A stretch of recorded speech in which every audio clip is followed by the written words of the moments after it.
По Охрид и во Куманово внутрипартиски проблеми во СДСМ, градоначалникот Максим Димитриевски обвинува дека функционерите од партијата во овој град шират лажни и нереални ветувања. Како наближуваат локалните избори, зовриваат страстите во владачката партија, сега официјално и во градот на Оливер Спасовски, каде градоначалникот има највисок рейтинг од сите своји колеги во Македонија, но не е баш во најдобри односи со партискиот лидер Зоран Заев. Се повеќе се шпекулира дека СДСМ нема да застане зад него, а како име кое може да биде фаворит на партијата за Куманово се споменува пратеникот Мартин Костовски. Тој пак последниот период и повеќе од активен на социјалните мрежи, токму со локални постови, редовно ветува и најавува крупни проекти за Куманово, визуализирани со фотографии како тоа би изгледало. Сепак она што е проблематично е што убавината представена на тие фотографии, според првиот човек на Куманово, се проекти кои не може да се остварат со буџетот кој го има општината.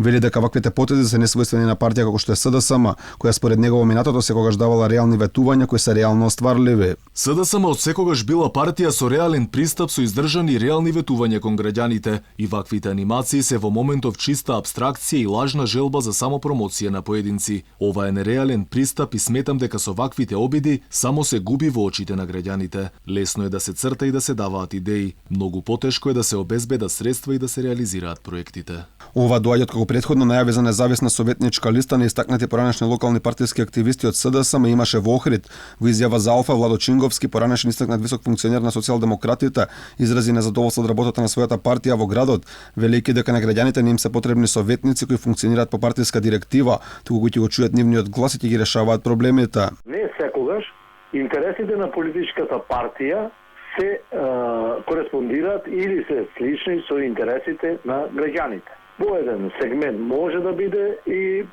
интерес на граѓаните, но секој пат први се тргнува од интересите на политичката партија на единиот рейтинг. Нашата идеја е, доколку успееме, советничката говорницата која што имаме на совет, да ја користиме за поддршка на секој предлог кој што е добар, без оглед дали произлегува од власта или од опозицијата, од градоначалникот или од други субјекти. Најави за можни независни листи има и во повеќе скопски општини, а најмногу се шпекулира со Центар. Сето ова се случува во период кога од раководството на партијата по повеќе од 20 години се повлече Радмила Шекеринска, а пред тој Бранко Црвенковски преку писмо го замрзна членството во партијата, барајќи одговорност од Зоран Заев.